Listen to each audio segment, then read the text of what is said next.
Farhod va Shirin dueti qayta birlashishi mumkinmi? Ko'pchilikni qiziqtirgan savollarga xonanda Farhod quyidagicha javob berdi. Hozirgi videorolikimiz aynan shu haqda. Videoni oxirigacha tomosha qiling.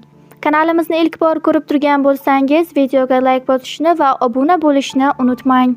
Intervyu TV dasturidagi suhbat davomida boshlovchi Farhoddan ko'p yillardan beri muxlislarni qiziqtirib kelayotgan savol: Farhod va Shirin dueti qayta birlashishi mumkinmi? deya so'ralganda u ochiqchasiga shunday javob berdi. Meni bu savol bilan ko'p jonli efirlarda so'rashyapti. O'ylaymanki, duet o'zining eng cho'qqisida, eng yaxshi davrida to'xtagan. Bu ham aslida bir tomonda yaxshi deb bilaman. Shirin bilan hozir munosabatimiz yaxshi. Muxlislar uchun bir martalik duet yoki 15 yillik sog'inchga bag'ishlangan maxsus konsert qilishimiz mumkin. Men bunga qarshi emasman, lekin avvalgidek birga faoliyat yuritish, doimiy duet sifatida qaytish bu tiklanmaydi. Faqat bir martalik yoki 2 martalik loyihalar bo'lishi mumkin, deydi xonanda Farhod.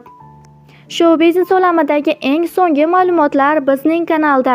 Bizni kuzatishda davom eting, biz sizga eng so'nggilarini taqdim etishda davom etamiz.